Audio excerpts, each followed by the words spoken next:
but she's reading Harry Potter for the 8th time. She read it 7 times in 16 months. The series, the whole series, on top of other books that she's read. So when she wants to rest her mind for a few minutes and read Frozen, I don't care. And my 8-year-old is dyslexic. She is our most, that you get to put it in, I think 3 times maybe. I don't remember. Go finish playing, okay? Sorry. My 8-year-old has the most severe dyslexia of my children, so she's still struggling reading, and when she wants to read a book, I don't care. If she's going to read something, she's going to read it, and I don't care. She loves Fancy Nancy, and so she reads a lot of Fancy Nancy. And my 3-year-old loves Ladybug Girl, so we get Ladybug Girl books. Those are kind of the most twaddle books that we get. The boys end up bringing Star Wars books and Lego books home, but I'm okay with those. We don't really travel over to the twaddle a whole lot. My kids just don't pick it up. And I think partly it's because when they were little, I let them pick anything they wanted off the shelves, but I would fill our bag with other books, and they've been used to reading those books. So when my kids pick up books off the shelf, they pick up Compost Stew, and my 3-year-old picked up Arts today. This was what she picked up. I'm not even sure who picked this one up, but Abraham Lincoln is our favorite. And I will walk through. I had never seen this Eric Carle book before.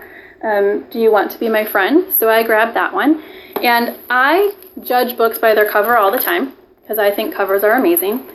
So I saw this the other day, and Leah Bowden, if anyone follows her, she was talking last week about gathering coins to teach geography, and then they'll find out where the coins go. And I thought, if you grab a coin book, this is a great way to introduce geography without actually having the coin in your hand. So if you can find any books about coins, our nature center on one of the nature walks, one of the hiking trails, they have a book that they rip apart and they laminate so it can be outside, and they staple the pages so as you're walking the trail you can read the book.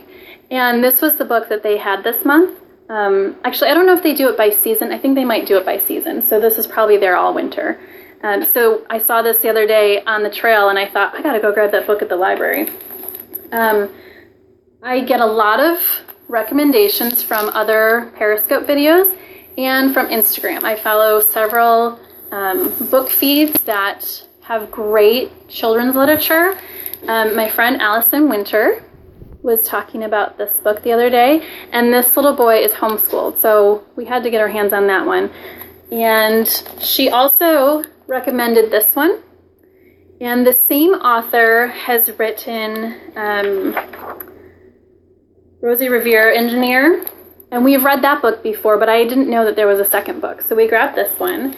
And I cannot remember who it was. Someone was doing a history scope last week, and she recommended this book, and I was able to get it, and my kids, hi, no problem, I'm glad you're here. My kids were able to grab this one, or I put it on hold, and my kids have not stopped looking at it. So they were really excited about this. All of my kids love history, but my boys especially love the Civil War, and so there's a lot of Civil War bits and pictures, and World War I, World War II, it's all in here. So that one was fun. Bard of Avon. We love Shakespeare. We love learning about him. So this was a fun book to get to know a bit about. It's the story of Shakespeare. So I'm just going to throw a couple more out there really quick. Nothing Ever Happens at the South Pole. Someone else on Periscope, it might have been Allison, I don't know, somebody recommended this one. Other things that we do are when we're doing a art study, we're learning about Monet right now.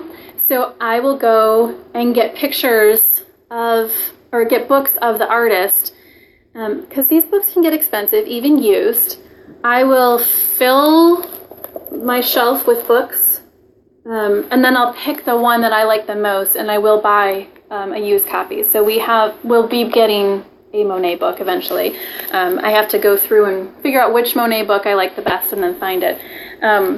But this one, Katie Meets the Impressionist, we've read this book before, and there's a lot of Monet pictures in here. There's some other Impressionist pictures in here, but this one is really sweet. She goes to the art museum with her grandmother and then goes into the paintings and learns more about them. So that one's really fun. And there's a lot of children's literature like that will walk you through the artist that you're studying at the moment.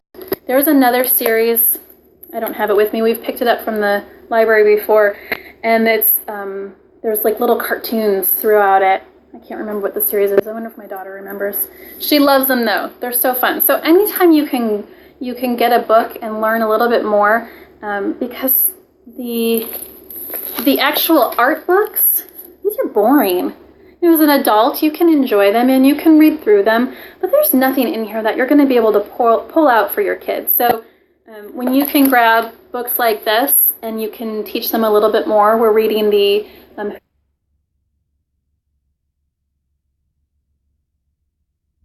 Who Was Claude Monet book right now, and that's our main focus for learning about Monet. Okay, I've got one more book. This one, I loved this book last month. It's really great. It's called The Night Gardener by Jonathan Auxier. He has another book that I want to grab, but it's kind of, it says on here somewhere, The Tradition of Washington Irving and Edgar Allan Poe. So it's a little bit spooky, but it's not too spooky for the kids.